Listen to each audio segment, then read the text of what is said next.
በአሁኑ ወቅት ስለ እስራኤልና ስለ ኢራን የተሰሙ ዜናዎች አሉ። እነሱን ወደ እናንተ አቀርባለሁ። በተጨማሪም እንግዲህ የእስራኤል መከላከያ ሚኒስትር አንድ ቪዲዮን ሼር አድርጓል። ይህ ጥቃት እንዴት እንደተፈጸመ የሚያሳይ ቪዲዮ ማለት ነው። እሱንም አጋራችኋለሁ። በአሁኑ ወቅት እንደተነገረው ከሆነ እስራኤል ኢራን ላይ የወሰደችው ጥቃት እንግዲህ ሙሉ ለሙሉ በኤር ፎርሷ የታጀበ ሲሆን ይህም ማለት እንግዲህ እስካሁን እየተነገረ እንዳለው ከሆነ ወደ 200 የሚጠጉ ጀቶችን በመጠቀም ነው እንግዲህ ኢራን ላይ ከፍተኛ የሆነ ጥቃት ሰነዘረችው። እነዚህም ጥቃቶች እንግዲህ እንደምትመለከቷቸው ፕሪሳይስ ናቸው አብዛኞቹ ማለት ነው። የተፈለጉበት ቦታ ሄደው ነው የፈነዱትና የሚፈልጉትን ሰዎች ኢሊሚኔት ያደርጉት በዚህ መልኩ ማለት ነው። የሚያሳየው እንግዲህ ፕሪሳይስ የሆነ ኢንፎርሜሽን እንዳላቸውና እነዚህ ሰዎች በምን ሰዓት እዚህ ቦታ እንደሚገኙ የሚያውቁ ሰዎች ናቸው እንደዚህ አይነት ጥቃት የፈጸሙት። በዚህም ጥቃት እንግዲህ ቀደም እንደነገርኳችሁ የተለያዩ ቦታዎች ነው የተመቱት። አሁን ከነጋ በኋላ ነገሮችን እንግዲህ ስትመለከቷቸው እንደዚህ አይነት ዳሜጅ ተፈጥሯል። በተጨማሪም እንግዲህ እነዚህ የኒውክሌር ሳይንቲስቶችና እንዲሁም ጄኔራሎች ይገኙባቸዋል ተብሎ የታሰቡባቸውና የተመቱት ቦታ እንግዲህ ሲቪሊያን የሚኖሩበት ቦታ ስለሆነ እስካሁን ድረስ እንደተነገረው ከሆነ ህጻናትን በዚህ ጥቃት ህይወታቸው ማለፉ ሲቪሊያን ህጻናት እየተነገረ ይገኛል ማለት ነው። በተጨማሪም እንግዲህ እስራኤል ያሳሰባት አንደኛውና ዋነኛው ነገር ኢራን የኒውክሌር ባለቤት መሆኗ ነው። ይህንም ተከትሎ እንግዲህ ኢራን ውስጥ የሚገኙ የኒውክሌር ማበልጸጊያ ቦታዎች የተባሉና የተመረጡ ቦታዎች እንግዲህ በእስራኤል ጥቃት ተመቷል። ታዲያ በተጨማሪ ሌላ ስጋት ይዞ መጥቷል። እነዚህ ቦታዎች እንግዲህ በኒውክሌር ማበልጸግ የሚታወቁ ቦታዎች ናቸው። ስለዚህ ጨረር አምልጦ እንግዲህ ቦታውን ይበክላል ተብሎ የተነገረ ይገኛል በአሁኑ ወቅት ማለት ነው።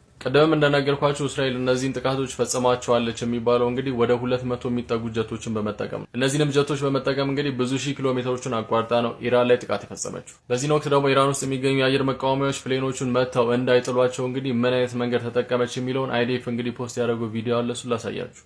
እነዚህ እንግዲህ የአየር መቃወሚያዎች ናቸው በኢራን ውስጥ የሚገኙ ማለት ነው። እነዚህም የአየር መቃወሚያዎች አንድ ላይ በመሆን እንግዲህ ይህንን ያህል ቦታ ከቨር ማድረግ ይችሉ ነበር። ግን ጀቶቹን አያቸዋቸው ወደ ላይ በመውጣት እንግዲህ ከላይ ሆነው ነው እነዚህን የአየር መቃወሚያዎች የመቷቸው ማለት ነው። ይሄ ደግሞ ቀጥታ የአየር መቃወሚያዎች ሲመቱ የሚያሳይ ቪዲዮ የተለቀቀው ቪዲዮ ነው እንደምትመለከቱት ነው ማለት ነው። ታዲያ ይህንን ጥቃት ተከትሎ የሚመጣው መልስ ምት በመፍራት እስራኤል እንግዲህ በአገሯ የድንገተኛ ጊዜን አዋጅ አውጃለች። በዚህ ምክንያት እንግዲህ በአሁኑ ወቅት በእስራኤል ሀገር ሙሉ ለሙሉ ስራ ተቋርጧል። በአሁኑ ወቅት የሚሰሩት ሆስፒታሎች ብቻ ናቸው ማለት ነው። ህዝቦቿም በአሁኑ ወቅት በቦምብ መጠለያ አካባቢ እንዲሆኑና ራሳቸውን እንዲሸሽጉ እየነገረች ትገኛለች ማለት ነው። የተለያዩ ሜሴጆች ለማህበረሰቧ እየላከች በአሁኑ ወቅትም ኢራን ለደረሰባት ጥቃት እንግዲህ የበቀል እርምጃዋን ትወስዳለች ተብሎ የጠበቀ ይገኛል። እርምጃዋንም ጀምራለች። እስካሁን ድረስ ወደ 100 የሚጠጉ ድሮኖችን ወደ እስራኤል ልካለች። የእስራኤል መከላከያ ሚኒስትር እንደተናገረው ከኢራን የተላኩ 100 ድሮኖችን ማክሸፍ እንደቻለ ተናግሯል ማለት ነው። ኢራንም ይህን ጥቃት ተከትሎ እንደተናገረችው ከሆነ ይህ ጥቃት ያተኮረው ሲቪሊያን በሚኖሩበት መኖሪያ ቦታ አካባቢ ነው። በዚህም ሲቪሊያኖች ሞተዋል። ይህ ነገር ደግሞ ከባድ ነው ብላ ተናግራለች። ይህም የሚያመለክተው እንግዲህ ኢራን እንደ ድሮ ሚሊተሪ ሳይቶችን ብቻ ሳይሆን የምትመታው እስራኤል ውስጥ የሚገኙና በተለያዩ ስልጣን ቦታዎች የሚያገለግሉ ሰዎች ላይ ያነጣጠረ እንደሚሆን የጠቆመ ነው ማለት ነው። አሜሪካም እንደተናገረችው እዚህ ላይ ምንም ትብብር አላረኩም፣ እጄ የለበትም፣ ከደሙ ነፃ ነኝ ብላለች። ኢራንም በአሜሪካኖች ላይ ያነጣጠረ ጥቃት እንዳትወስድ አስጠንቅቃለች አሜሪካ ማለት ነው። አሁንም እንደተሰማው ሌላ ዜና ከሆነ እስራኤልም በተጨማሪ ሌላ ጥቃት ኢራን ላይ እንደምታደርግ የተናገረች ትገኛለች። ይህ የመጀመሪያው ጥቃት ነው እንጂ የመጨረሻው አይደለም ብላ ተናግራለች። ታዲያ በሚመጡት ሰዓታትና ቀናት እንግዲህ ኢራን ከባድ የሆነ እርምጃ